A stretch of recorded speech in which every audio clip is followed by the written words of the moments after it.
Okay, so I think we need to review what it is that we have learned so far. Let's start with that. So we know that there's a Mishnah with 4 cases. We know that the law in at least 2 of those cases is pretty much the same, because you've got the law of the 2 guys fighting over the Tallis, and you've got the law of the 2 people fighting over the animal. That's essentially the same halacha, that each of them has to take an oath, no less than half of it is mine, and then we divide it between them. The other scenario was where they're not using the same argument. One person says the whole thing is mine, the other person says half of it is mine. We said, okay, well, in that case, the person who claimed all of it swears that no less than 3/4 is his, and he gets that.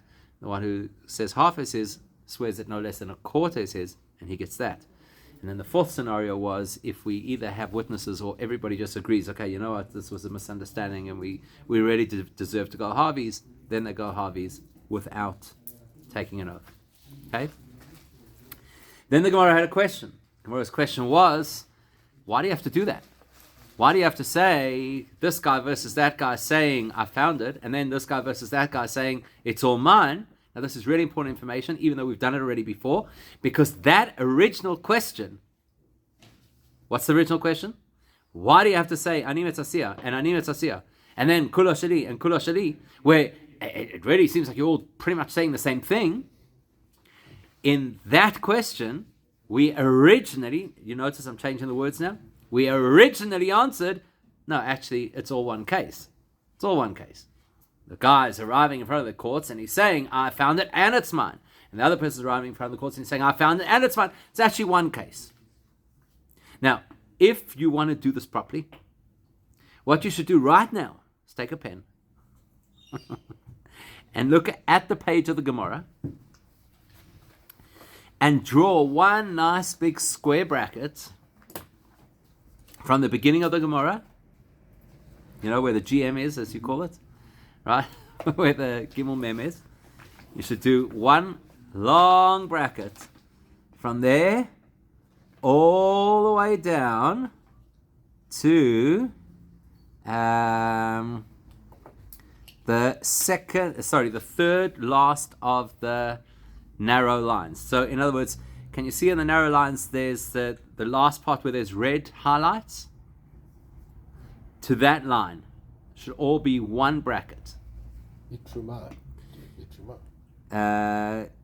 first page I gave you. First page. No, you're looking at that. That's not our Gemorah. That was the very first page that we used just to navigate. That's not our actual Gemorah. No, the one we've been using till now. Yes, the one that we've been using till now. Right. So literally from the beginning of the Gemorah till that third last narrow line, which is the last place where you've got red highlights. That should all be one big bracket. In the red highlights. Well, yeah, because it's the last. It's the. So Omer is the next line underneath it. Yeah, actually, sorry. It should actually be the word umi, up to the word umi. So one line up from that. But anyhow, what am I trying to illustrate to you over here? We're about to discover tonight that everything that we have discussed until now, including what we're going to discuss now, all belongs to one mode of thinking. Okay? What do I mean by one mode of thinking? There's a question that the Gemorah has to answer. The question the Gemorah has to answer is, why did the Mishnah say what looks like the same thing in 2 ways? That's the guiding question that we're dealing with now. What are the 2 ways? It said, Ani Metzasiyah, I found it, and Ani Metzasiyah. Then it said, Kulo Sheli, and it said, Kulo Sheli. So why does it do that? So the Gemorah answered that and said, don't see that as 2 different cases. It is one case, right? Do you remember that? Mm-hmm. It is one case. And it means that the guy is saying, I found it, and therefore it's all mine. And the other person is saying, I found it, and therefore it's all mine. Okay? So now for the first time we're identifying that answer to say it is really one case is what's defined the whole conversation till now. We say, if it's one case, then if it's one case, why didn't you just say Ani Metzasiyah? If it's one case, say one term. Ani Metzasiyah, I found it. That was our next question, right? And the Gemorah had to answer, well, if you just said Ani Metzasiyah, you might have thought what? You might have thought that to find means to see. Therefore, the Mishnah had to add the phrase Kulo Sheli to illustrate to you that it's not considered finding something just because you saw it. It's only considered finding something because you have it in your hands. Now, the only reason we're having that conversation is because you told me that Ani Mitzasiyah and Kulo Sheli is the same case. So now it makes sense for me to say, if it's the same case, why do I need two expressions to teach the same case? Now that we've dealt with that, now we've got to look at it from the other angle, which is, okay, so you've explained to me that the words Ani Mitzasiyah could be misleading, and that's why I needed the words Kulo Sheli, because they solidify that it's only a claim when you've got it in your hands. So what's the next obvious question?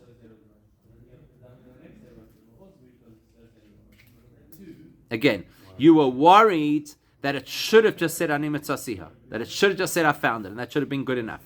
And then you showed me that that's not good enough, because people would misinterpret what Mitzasiyah means. Right? And then we had that discussion afterwards that, yeah, the Torah speaks that way, but people would have spoken differently. Fine. But the point is, you've said to me that Ani Mitzasiyah is not good enough because it could be misunderstood, and I need the words Kulo Sheli. What are the magic words over here in this piece? Kulo Sheli. Because without the words Kulo Sheli, exactly, then why don't you just say Kulo Sheli? If those are the magic words, if that's what's going to make all the difference, if that's what's going to clarify for me what this actually means, say those words and that's it. Yeah. That's where we are tonight. Okay? So that's the first thing we're going to be looking at tonight. And very pleased on the recommendation of members of this, what do you call it? Esteemed group. There are now page numbers at the bottom of the page. So we're on page 5. Page 5. Velisni asks the Gemorah, Velisni, I don't understand what you're telling me. You're telling me that it's one case. You're telling me that the one case includes two arguments. Ani Mitzasiyah, I found it, and Kulo Sheli, it's all mine. That's what you've just told me. And you told me that I can't only have the words Ani Mitzasiyah because there's potential of people misunderstanding them. Fine, so then don't use the word Ani Mitzasiyah. Velisni, how do you translate that? Velisni. Hold on. Velisni. It could have said. And it could have said in the Mishnah, Kulo Sheli, that the way that they have to make their claim is they have to say it is all mine, because now we know that Kulo Sheli means I have it in hand, not that I just saw it. Velo boi ani mitzasiyah. And if you said Kulo Sheli, I would not boi ani mitzasiyah. What's boi? Yeah, it's on the page. You don't have to guess. It's on the page. Boi is to require. So you could have just told me that this is a case where two people walk into the Beis Din, and each one says, Kulo Sheli, you see this Tallis, it's mine. Another guy says, no, you see this Tallis, it's mine. V'lo boi ani mitzasiyah. I don't have to get into the detail of saying how they got to the Tallis. Yeah, what's the difference? What's the difference how they got to the Tallis? Surely the most important thing is that they're saying, I believe this Tallis is mine. Okay? I just want to point out that word boi, which means required, could also sometimes be used as a question. Boi, yes, abaya, exactly. Or ibaya lahu, or boi Rebbe so-and-so, which effectively means he requires an answer to his question. So it's founded in the same root. Okay? Is this a fair question? Yeah. 100%. It's exactly the same as what we just did the other way around before. It's a completely fair question. Not only is it a fair question, this is due diligence. You can't only say, well, why do we need those words? You have to look at both, right? If the Mishnah used two phrases, then I have to test for both phrases. So if it used the phrase Ani Mitzasiyah, and I want to know, in that case, why did you say Kulo Sheli? Then once you explain to me why I need Kulo Sheli, I have to say, so then why did I need Ani Mitzasiyah? It has to be, because every part of the Mishnah must be relevant. And until you can illustrate to me that it's relevant, I have a question, why is that there? Why is that expression there? Why is that information there? Okay? Answers the Gemorah. Itani. Help me out. Itani. If it had taught in the Mishnah. Itani, if it had taught in the Mishnah. Kulo Sheli. only the expression that each person is saying the Tallis is mine. Right? Had that been the phrase that the Mishnah used, Hava Amina. Hava Amina.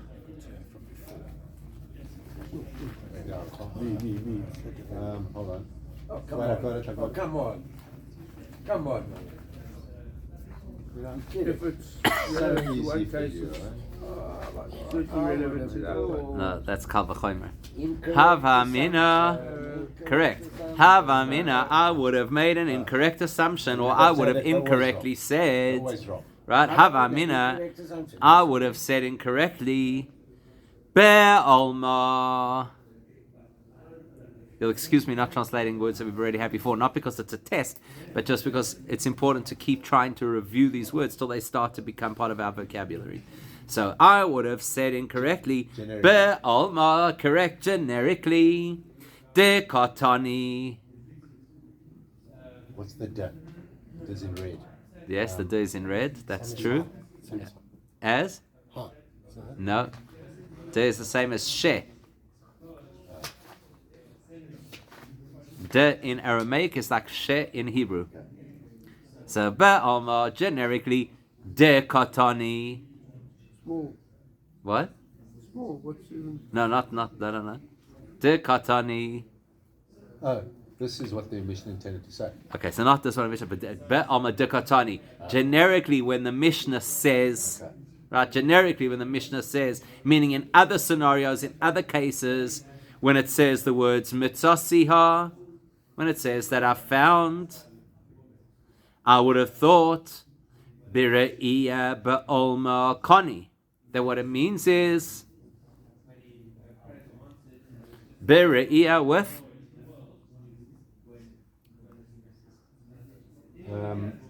Roe. yes, See. correct.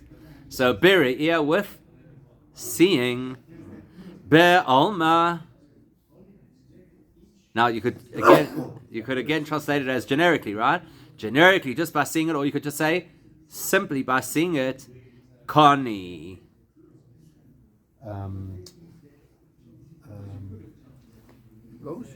Acquired. The person acquires. Okay, what's the Gemorah doing here? What's the Gemorah doing here? This is actually brilliant if you think about it. It's actually brilliant. The last piece that we learned, the section immediately before this, said you can't use the words ani mitzasiyah in this Mishnah without qualifying them. You need to qualify what ani mitzasiyah means. Why? Because people use the word I found it even when all they've done is they've seen something. That's just the way people are. It's not correct, it's not accurate, it's not legally binding, but that's just how people are. And therefore people would read this Mishnah and they would assume that the guy has got a claim in the courts because he said, I found something. The reason he has the claim is because he saw it. That's what you'd think incorrectly. That would have been your hava mina in the previous discussion. Therefore, the Mishnah qualified this by saying, actually, kuloshali. Actually, you need to be able to say, it is mine fully. I've made a full legal acquisition. One second, let me just finish the sentence. Now that we have that information, we say, great! So in this Mishnah, we know that in this Mishnah, the two people have to make a claim only once they've got the item in their possession. So now we're saying, if that's what you want to tell me, skip the words ani mitzasiyah and just tell me the fact that they have to have the item in their hands to make a claim. Says the Mishnah, yeah, all you've done is you've kicked the can down the line. Because the word mitziyah is going to come up somewhere else. We're going to be talking frequently about the concept of finding things. And each time we'll just have the same problem. People will think that finding is seeing. But you wouldn't have known that. Wouldn't have known what? That if you don't deal with the word now, it's going to come.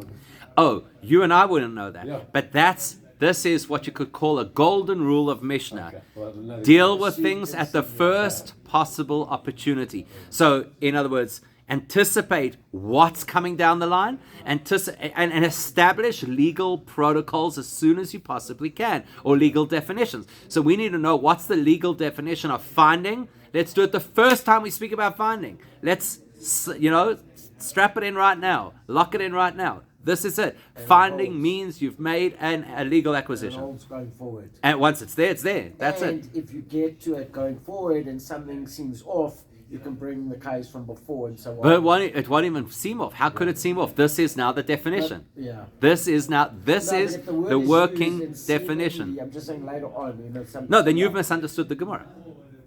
What I'm saying is if the word comes up and seemingly it's not fitting. That's what I'm saying. Then you've Yeah, misunderstood the Gemara. Yeah, okay. Right? Karen says, oh, no, Yeah. So the Havamina is the incorrect intuition, Yes. right? Yeah. Now I'm saying the Havamina is incorrect, right? So what I'm claiming, right? Anecdotally, just to clarify, that the Havamina says that you would assume that the person that says I found it is on seeing. Like people run around and they go, I found it, and you would assume that would be on seeing. I wouldn't assume that. I would assume it's on I found it means I got it. Fine. So you're an anomaly. Okay, fine. No, I mean it seriously. You know how often people use that claim that I saw it? No, I saw it. It's different to I found it. I'm saying, you know how often people believe that they have a claim to something because they saw it. That's what I'm saying. I'm arguing on the word I found it. I know. I know. found it doesn't mean that. Well, I saw it. I saw it intuitively. first. Yeah. People use. Oh, I saw it first, like Yeah. the 5-year-old's argument. I Yeah, saw it first. exactly. Okay. Except some 5-year-olds never grow up. No, I got it. But I found it. That Loshet means I got it. To us, not to all. And that's really the point the Mishnah wants to make. So to say that while you use this word, rather use another, it's actually false logic. You shouldn't be doing that. No, you should be doing that because what you're doing is you're saying what the other person's thinking. So as you're looking at this Mishnah, you're looking at this Mishnah saying, why on earth is the Mishnah saying all of that? So we're going to say it on your behalf. We're going to say, why is the Mishnah saying that? Obviously, we're not questioning the Mishnah. Obviously, we're using this method to be able to clarify what the Mishnah is trying to teach us. And then the Havamina on the intuition, I saw it, is the catches all. Like you said, we are the minority, let's say we can get it on I found it, Yeah. but it catches all. So Yeah. rather do it and the catch all. Correct, exactly. And I think it's even more common than we'd imagine because the Mishnah needed to address it. So it Yeah. could be that in our society it's not so common, and in their society it was more common. The fact that the Mishnah needs to address it means it's a thing. Yeah. Okay? It's also a fallback, obviously. Yes.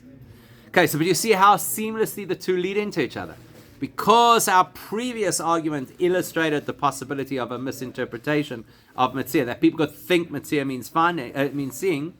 So therefore, we've got to keep that word in the Mishnah. It's the first conversation about finding something in a tractate of Gemorah that's going to be largely about finding things.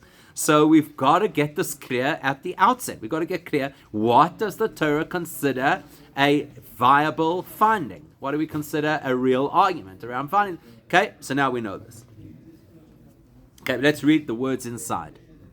So you would have thought elsewhere, if you didn't have the reference point over here, you would have thought elsewhere, potentially, that Matzasiyah means I saw it. Therefore, Tana ani Matzasiyah. Therefore, the Mishnah first gave us that phrase, I found it. Vahadar, Tana, what's Hadar? It's on the same page. Again, or to repeat. Okay, the word Hadar could also mean to repeat. So again, after telling us ani Matzasiyah, it then says, Kula Shali, the whole thing is mine. Why did the Mishnah do this? So look at these words. That. Me. No, me is who? No, that's the word me on its own, but as a prefix. From. That. Me. From. Mishnah. They punctuated over here as Yatira. We, I think, pronounce it more as Yesera. Okay? So, me, Mishnah, Yesera. That from that, what's the word Yesera? Additional. How do you know that word? Where have you ever come across it before? It's on the page. I know it's on the page. It's a song that's going around now. Yoter, right? Yoter is od yoter, right? That's exactly it. And there's also a person in the Torah whose name means this. Yisroi. Why is he called Yisroi? Says Rashi, he's called Yisroi because he added a parasha to the Torah. So therefore his name, that wasn't his birth name. His name in the Torah is Yisroi because he added to the Torah. No, specifically when he added to the Torah. But Right? you get a name change. You did Magai, right? Yes, but that's not this point. The point of it is he gets this name because he had multiple names. The point is here he gets this name because he added something to the Torah. So what does Yisra mean? To add. So Mishnah Yesera means the additional Mishnah. Now there is no additional Mishnah. There's only one Mishnah over here. There's only one Mishnah over here. So what does Mishnah Yesera mean? Mishnah Yesera means the words in the Mishnah that are extra. Got it. That are extra. The additional text. The additional text in the Mishnah. Remember that the real meaning of the word Mishnah is a teaching. So the additional teaching in this paragraph we call the Mishnah. It's because of that additional teaching, because of that additional phrase that the Gemorah used. The Mishnah used. Therefore, we know that Mitzasiyah equals Kula Sheli. So it's a seemingly extraneous bit in the Mishnah. Well, that's correct. That was our original question, right? What's our original question? Why did it have to say both? Right? Because we thought it was extra, thought it was redundant. Okay. So let's read the whole sentence. That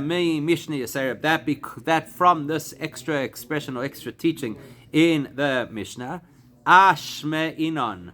Now you do not have this word before, but you have another variation of this word before that would help to understand what it is. Ashma Inon, right? What does Shema mean? Yeah.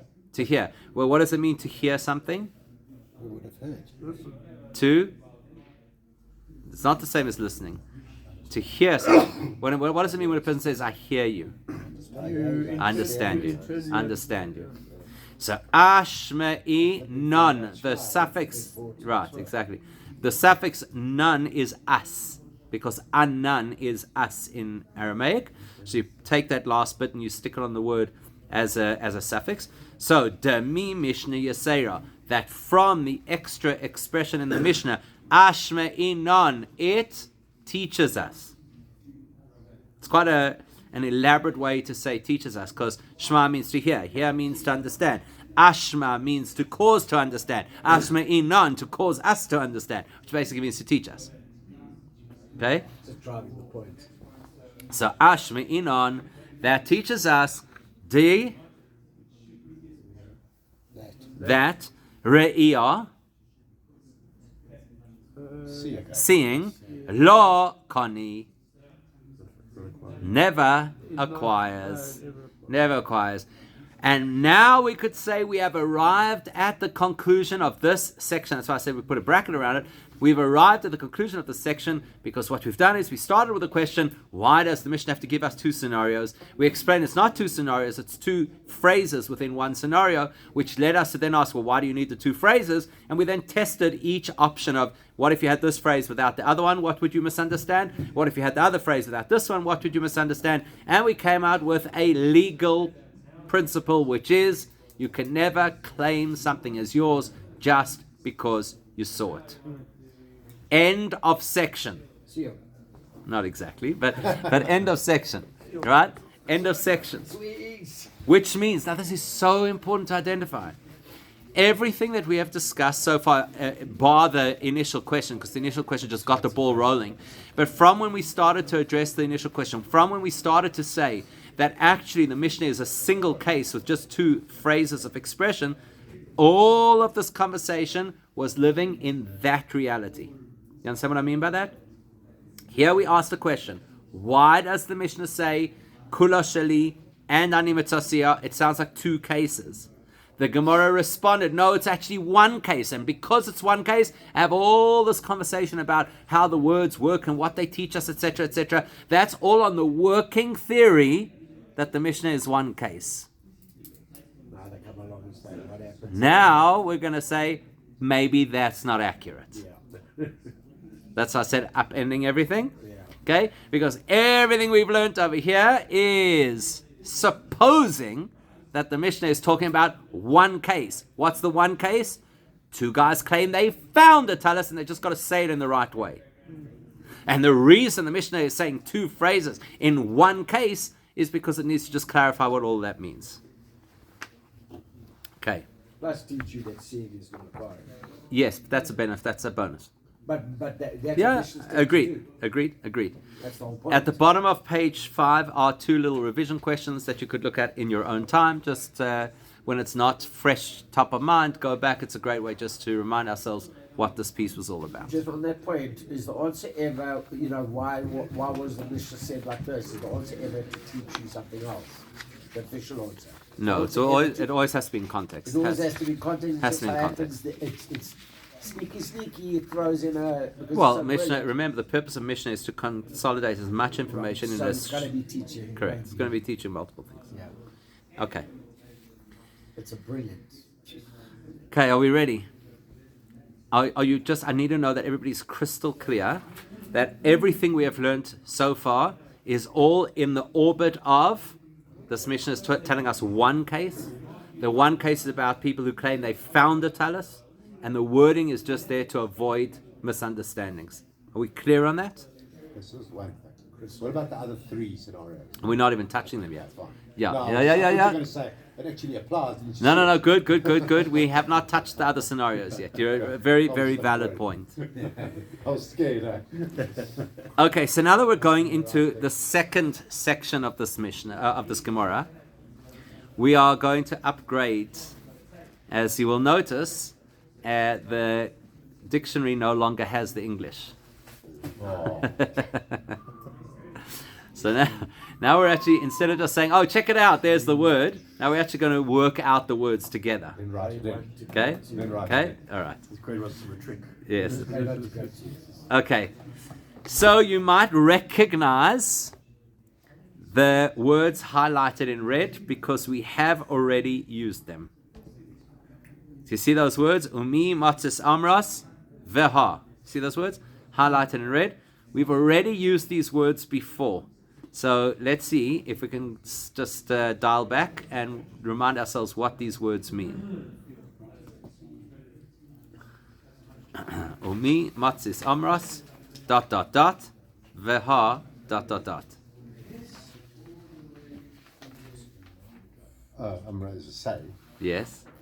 You could say that. Is that what it means? I think so. Umi, matzis, amras, veha. Like I say, I'm only asking because we have done it once before. Otherwise, it'd be really unfair to ask this question. Could you say that? Able. Could you possibly say that? It introduces what kind of thing? Which is a what? How dare you is what? Kasha. This is when you cue the music, you know? Dun dun dun. You know what I mean? Like this is. And you'll see that the title of this section is called "The Challenge to the Gemorah's General Approach," which basically means everything that we've discussed now is on a premise, and the premise is that the Mishnah was talking about a single scenario. And what was the single scenario? That both guys claim they found the Tallis, and the reason for the language is incidental, you know, because otherwise we'd have misunderstandings. But the premise is it's one case. Ask the Gemorah, can you honestly tell me that you believe that this Mishnah is talking about a single case? This is the first kasha of the whole... Second kasha. Right? But this is a kasha to everything we've learned so far. So it's a big kasha. This is like a bunker buster. You know, this is a big kasha because everything we've learned today was like it was coming together so beautifully and it was all making sense. And we were like, wow, this is great. And we're learning a whole lot of things at the same time and whatever. And now we come and say, but who says your premise is correct? Who says your premise? Your premise is that the Mishnah is talking about a single case of people each claiming they found an item. Who says that's true? Who says that's true? So effectively take everything you've learned till now and put one major question mark over all of it. Okay? Let's read. Omi matzes amras chada katani. Those words, chada katani, where have we seen them before? Chada katani. Where have we seen those words before? Chada katani. Not so recently. That's what the Mishnah intended to say. Chada katani. One. Yes, Okay. correct. Where did we see it? Where did we come across chada katani?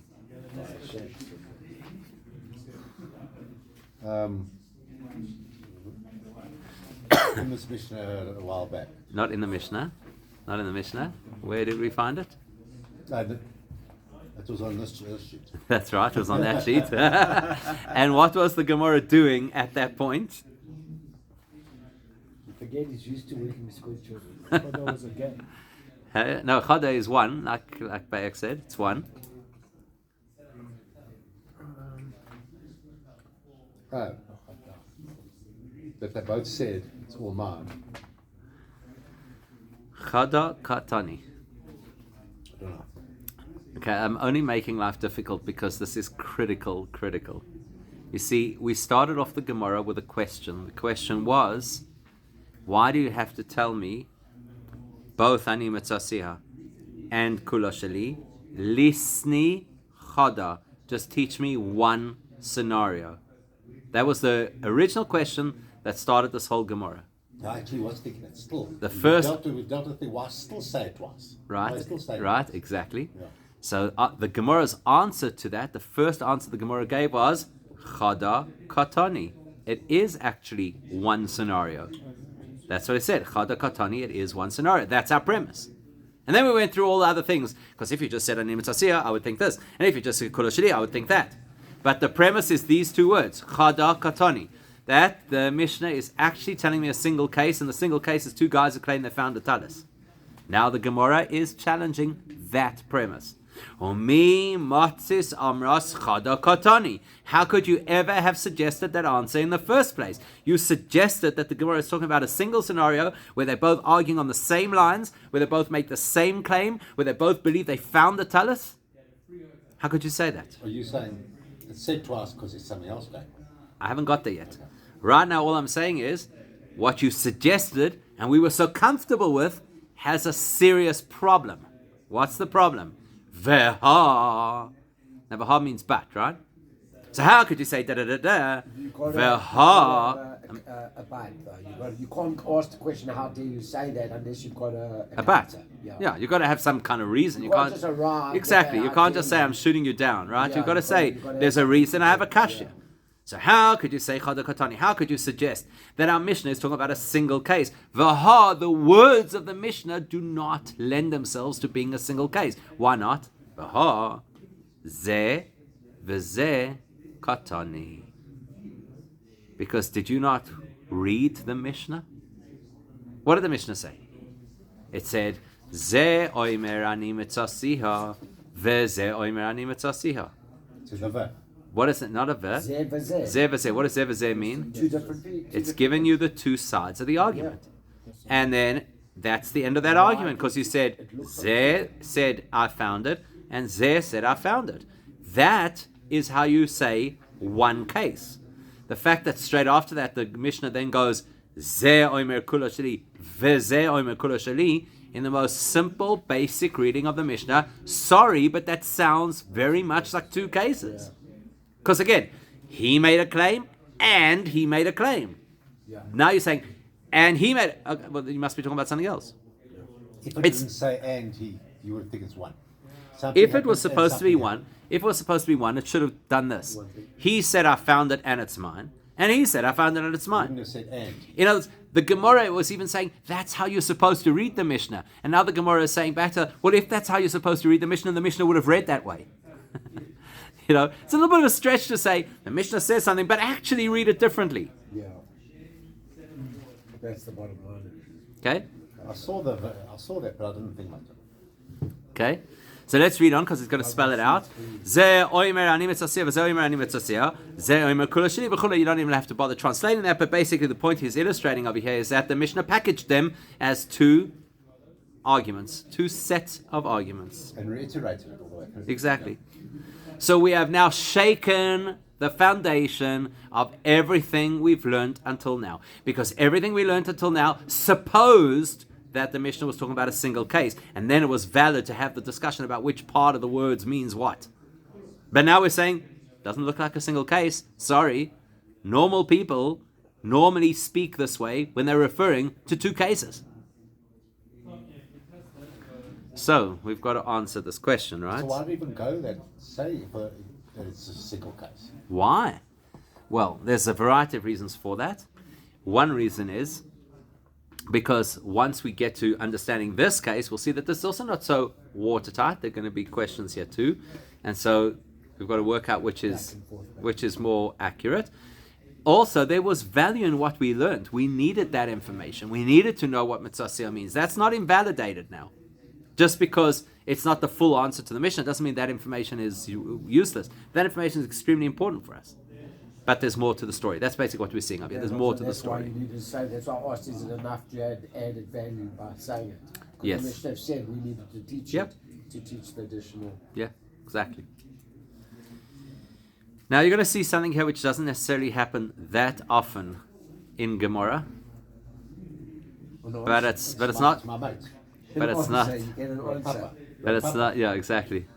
But it's not so uncommon either, and that is where there is a little bit of lack of clarity as to who exactly said the following statement. Okay, there are various traditions about who actually said the following statement. However, before we can do this, and before we can unpack this next piece of Gemorah, we need to create a vocabulary. So let's start with creating vocabulary at the top of the page. So the first word you've got there is the word reish, not to be confused with the Hebrew letter. Right, reish. Okay, that's a good reference, doesn't help understand what it is. So what does reish mean? Any idea what reish means? The letter, right? That says not the letter reish, besides the letter first. First, more correctly? Original. More correctly? Rosh.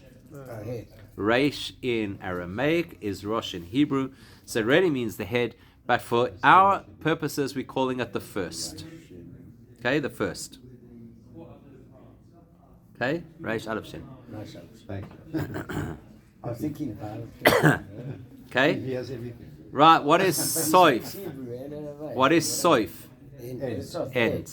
End. Good. Now, if we put an aleph after the word reish, what do we get? Aramaic. Reisha. What do we get?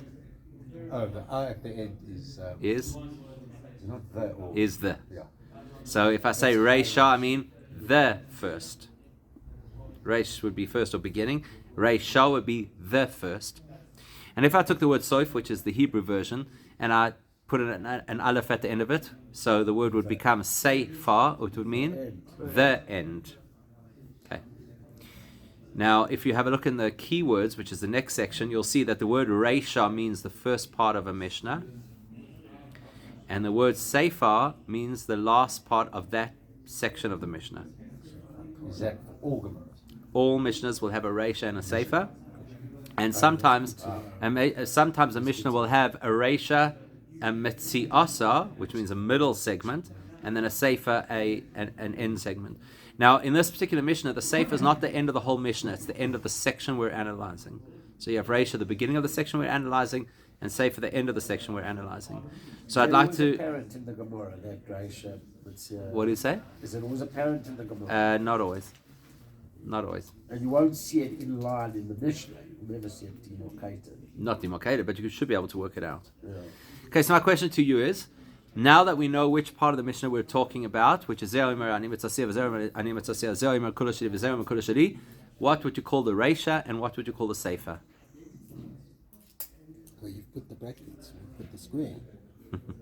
No, that's the Gemorah already. I'm talking about the Mishnah.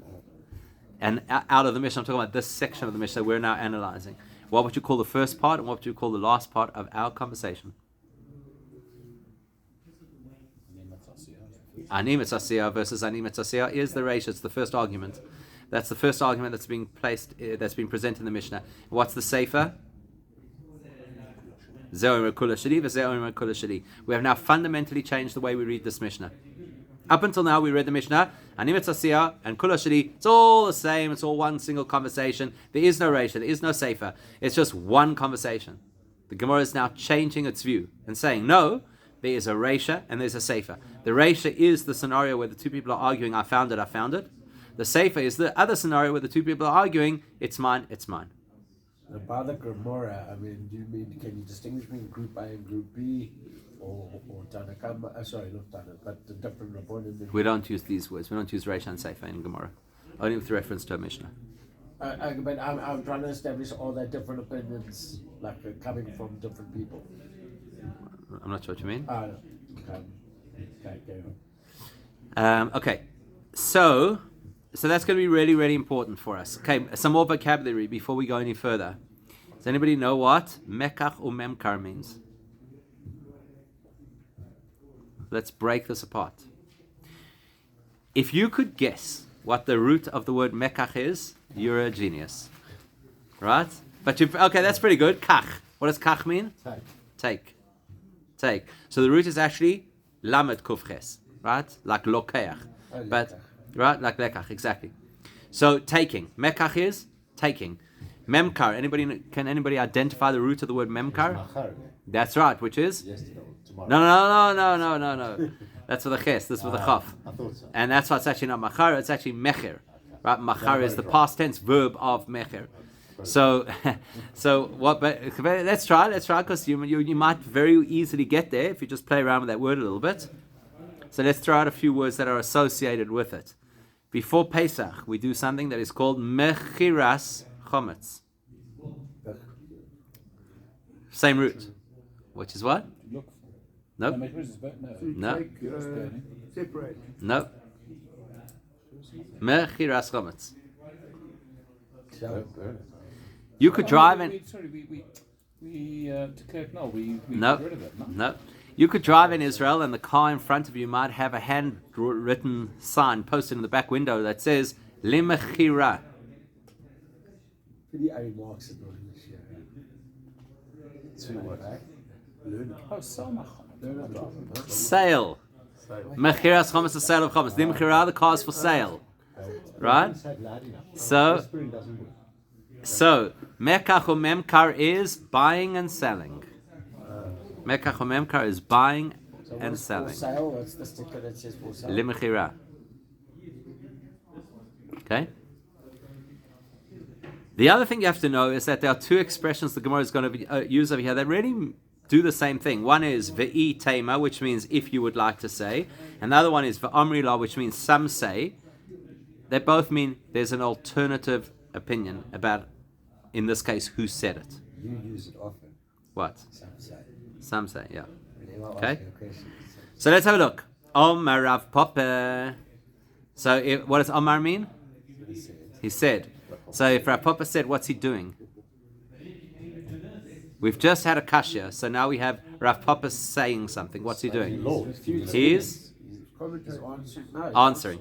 He's answering, right? Omer Rav Papa. So Rav Papa says, as an answer, Ve'i Teima Rav Simi Bar Ashi. Or you might say that there's a different tradition. It wasn't Rav Papa who said it, but rather was another sage called Rav Simi Bar Ashi. Ve Amri La, and there's a minority version that says Kadi. Where did you get minority? I'm just saying, as some say. Some say. Right? Ve'i Teima, if you'd like to say, and some say. Yeah, Right? but minority is important as a minority version. Yeah. It's like a, That's not that important to it's this. like a dava acha. It's not that important to this conversation. So what do they say? Kadi. What does Kadi mean? You'll never know this. It is an extremely unusual word that does not appear very often. Kadi means anonymous. Right? So there are three versions as to who gave this answer. Either it was Rav Papa or it was Rav Simi Bar Ashi, or it's anonymous. We don't know who said it. What's the answer that they say? Reisha, the first part of the Mishnah where they said, Ze oimer ani mitzasiha. Ze oimer ani mitzasiha. That is talking b'mitzia. That's talking about a case where they actually claim they found the Tallis. That's why the language is, I found it and I found it. Take it at face value. The Sefer and the latter part of the Mishnah, or in this case, the last part of the two scenarios offered to us is Be'mekach u'memkar. That's talking about a case where they are fighting over who bought it. In the same mission. The first one is. Yeah, that the one, it second. often actually does that. It breaks it into Okay. two parts. I mean, Got this? So, up until this point in time, we believe that the only way to interpret this Mishnah is that there's one case, although there are many words, and the one case is that the two people each claim they found the Tallis. We have now radically changed that and said, actually, the Mishnah is teaching us two different scenarios. The one scenario is exactly as you believe, that they're each saying, I found it, I found it. The other scenario is the guy saying, I bought it, and the other guy saying, I bought it. At this point, you should have a bunch of questions running through your head. Like, for example, how do you fight over I bought it? Okay, Gemorah is going to deal with all of that. Rashi is going to get Well, involved. it's the same There's a sentence. major debate over here between Rashi and Tosfos, which I don't think we're going to do. I don't believe we're ready yet to start doing major debates of Rashi and Tosfos. We want to do it. But there you go. Okay, so there's two questions for your consideration at the bottom of the page, and that officially is one word away from finishing the first page in the actual Gemorah itself, because what the Gemorah still has to do is justify why we believe this is the case, which means the Gemorah has to explain why the Mishnah had to teach us specifically about finding and specifically about purchasing. Why couldn't you just learn the one and apply it to the other? Why is it the That's same where it's going to sentence? get very, very interesting. You know what? It's all It's no longer the same sentence. That's the point.